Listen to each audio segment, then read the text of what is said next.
This is part 2 of hardwiring an ID.4 dash cams, doing a front and rear dash cam as well as a radar detector. If you saw my part 1, you saw how I wired the wires from here, goes up to here, and ends up right there. I additionally ran a wire here through this column into the trunk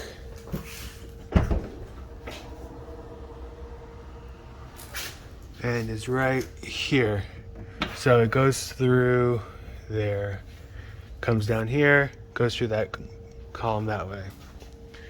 So this next step, what we're going to do is we have a hardwire kit. This is doing 5 volts and 2 amps. This is for the dash cam, and this is the hardwire kit for a Valentine 1. I believe this is 12 volts. Took this off a previous car, so I don't have the rest of the kit, so I have to use a fuse that fits with this specific fuse, add a fuse. With this kit I bought, it's for the 5 volts for the dash cams, it's interchangeable. So this kit comes with different options for me, so different sizes, and you can see here these are different kinds of fuses. There we go. Some other options in here. The reason why that's important is if you look into the fuse panel, fuse box, this is right below your left foot on a US car, so I presume it's on the same outside leg on European models that are right-hand drive. This is the fuse box. You can see different size fuses. So you can see these 20s, these yellow ones are much wider than these small ones. There's a bunch of empty slots. We don't know what those are for. And here's some 40s. So depending on what we need it for, we'll determine which one to do.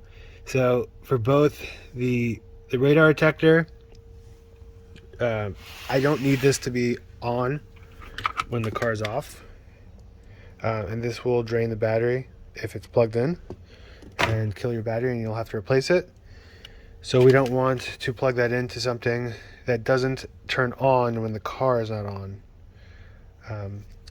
Now the dash cam, for the dash cam, this supposedly has a built-in feature to shut off when the battery from the car drops to 11.4 volts. That's to protect the battery. I don't know how this works, how it knows. That's what they advertised. I don't have any referrals. I'm just trying this one out because I had good reviews on Amazon. I will see which fuses I can use.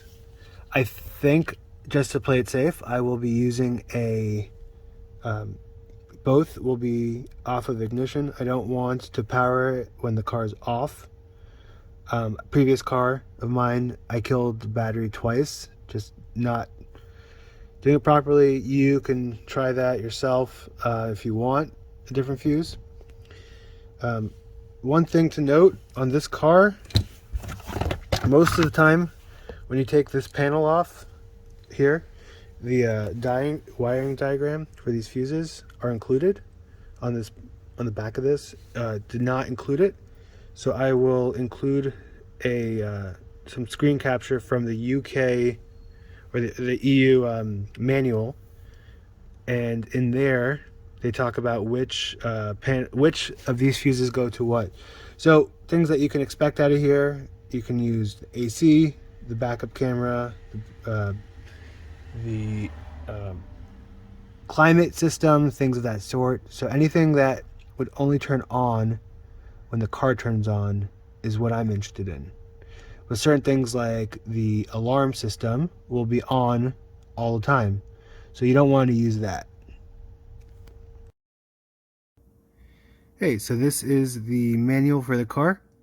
You can see here this I pulled off of a website I found online. This is for the UK model. There's no reason to believe this manual that the fuse diagram would be any different. There's no reason why at the manufacturer they would do anything different. Extra work. So we're going to go off for the assumption that this is the same fuse. So the fuse panel, we'll search for fuse. We'll find it.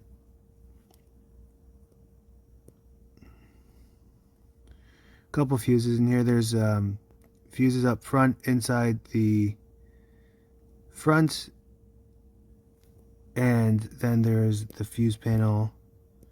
So there's a box inside the bonnet space is what they're calling it here, but it's the front of the car, and then the fuse panel for there. Now we are interested in the fuses in the dash panel. As you've seen in my videos, we're right here. As I mentioned, see they mentioned the left-hand drive vehicles, which is in the US and other parts of Europe. Right hand would be a little different. So this is what I just showed you. You can find the manual yourself and compare. You can see and line up exactly what's connected, and then you could decide and figure out, you know, if you feel comfortable doing this on your own. You could see which ones are actually in use. There's a lot of times they put extra fuses in here because you know, fuses go bad and they're really inexpensive if you don't have them, but if it fails on you and something happens, you're stuck. So they usually just include them so that you don't get stuck. So for example, if you're looking at F20, I'm lining that up right now on the car, and on the car my panel has F17 through F22. It has individual fuses, but only F20, which appears to be a 7.5 amp fuse, is there.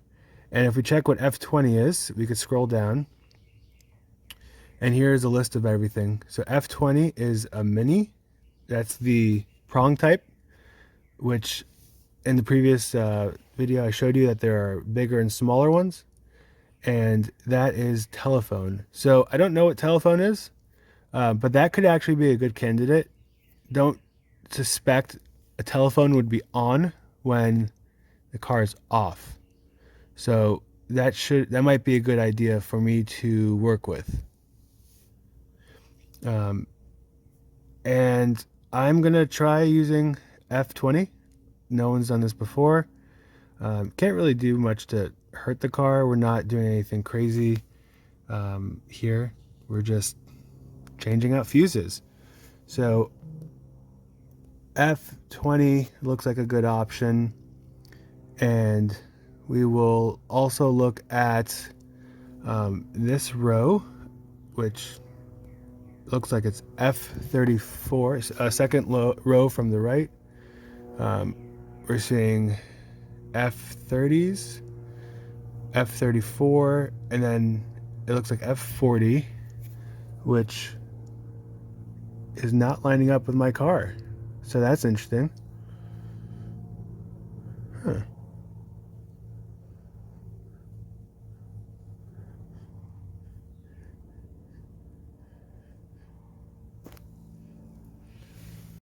So we're back at the fuse panel, and we are looking at a couple options. I just put that in just to make sure it would fit on one of the empty ones. Something I noticed is the European manual is not showing the exact same things.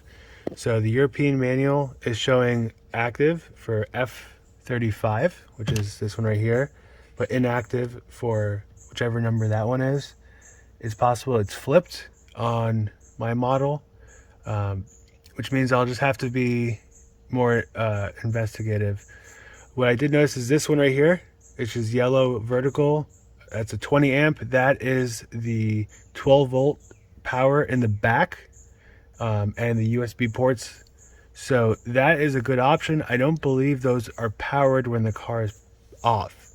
So I think I will attempt to use that one for one of the two things I need to do. And then I need to investigate some other stuff in here to see which one will make sense for me. So just added a fuse right here. It was a 10 amp attached right there. Talked about it earlier. And then there is a negative side. You have to ground to the vehicle. So while I'm in here adding the fuse, I actually took off the side panel because you need a ground. And I'm trying to find a good clean ground, and I found two really good candidates that are right there. Anything that touches the metal of the car should be a good enough ground. Sorry, it's not focusing, but those two black screws, those are Torx. I believe it's a T15 because that's what I have on my hand here. You really just have to unscrew it just a little bit and then slide it in and tighten it back up. I'm videoing as I go. That 10 amp fuse is plugged in right here. This is an additional fuse from the Add a Fuse kit. I hardwired it right here. So there's two pieces of plastic. There's this one right here and another one right here. My last video you saw me take this piece off. Do not take this piece off. That probably could have helped, but it's hardwired right there. That one that was called telephone was a 10 amp right there, obviously. It does not shut off when the car turns off, so that's not a good option for radar detector, because that does not need to be on when I am not in the car. All right, based off of this telephone, let's see if I can shine. There's this 10 amp telephone which was always on, so I'm going to try a different one. This 10 amp right here is number F46, and F46 is the screen display, so I'm going to try that one next. I pulled this out, for sure turned off the screen. So that is confirmed, correct, between models and the manual I use. So that is 46 right there. So let's try that one out.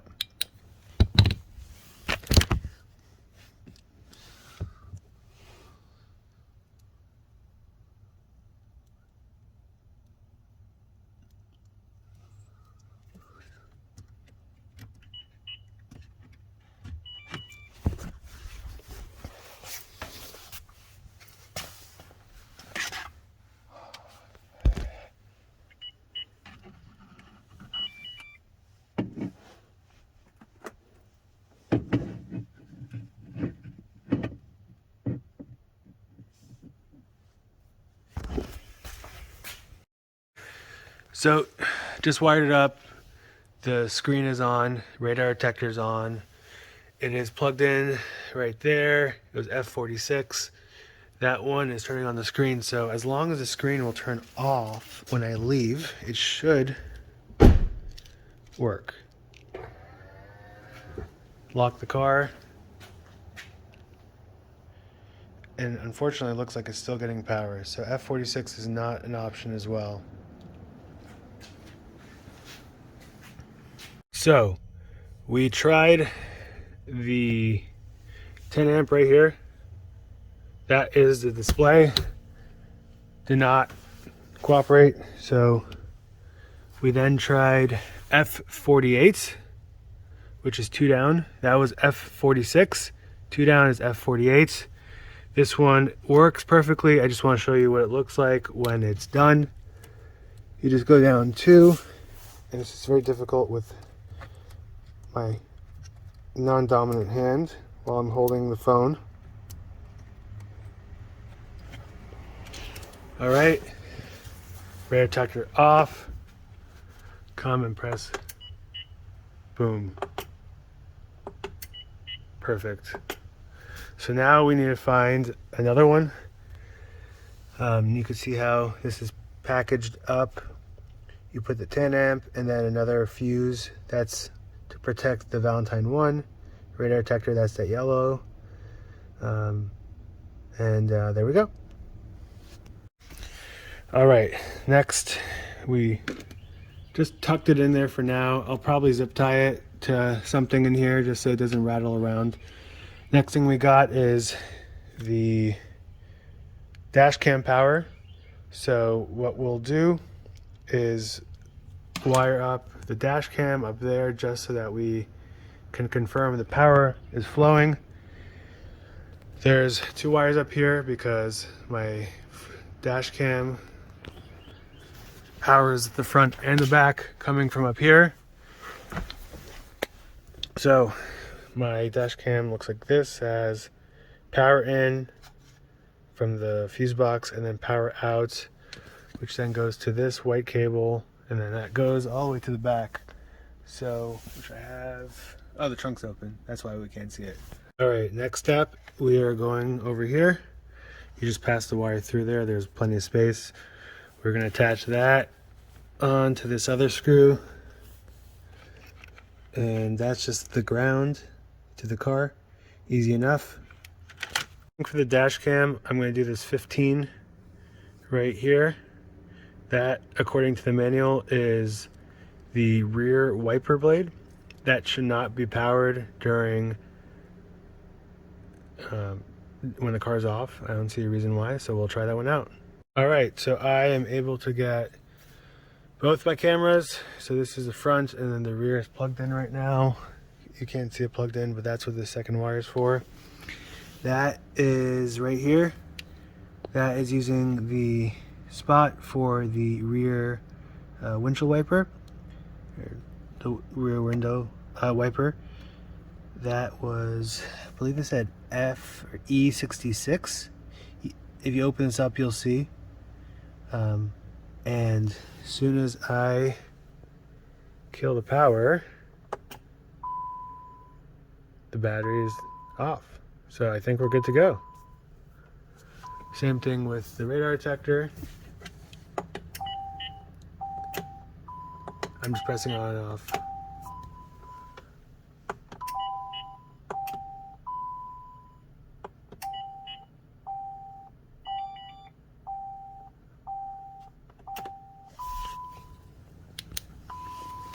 Last step on the actual wiring itself, before I figured out which fuse is going to work, that this kit came with multiple sizes. I just put the thing in here, so you have to crimp this.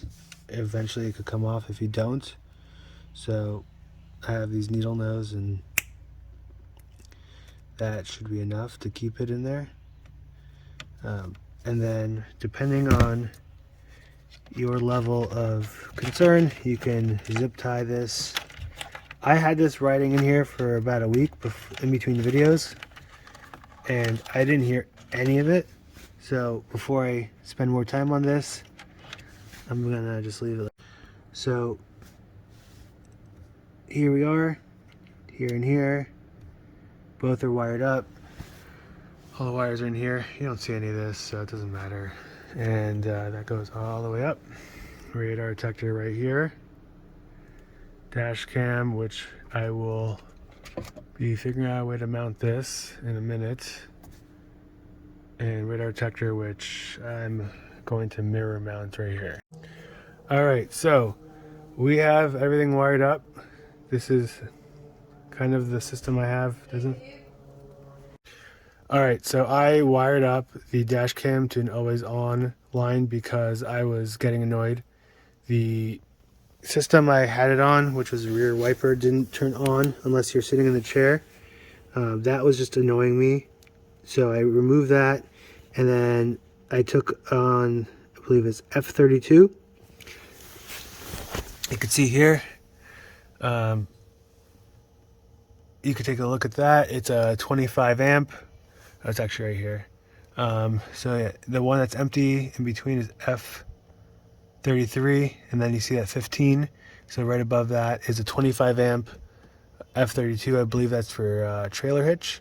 That is always on. And you can see my front dash cam. And then the rear, oops. Front, and then rear. You can see I have the rear dash cam right there. And then the radar detector wired up here. It's not the prettiest look. Does not pass the wife test. You can see this wire is what's going into the back.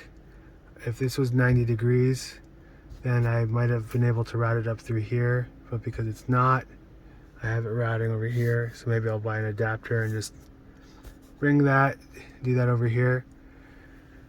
And then here's the power and the power for the Valentine 1, which is right here, and then the power for the dash cam itself. And there you go. All done.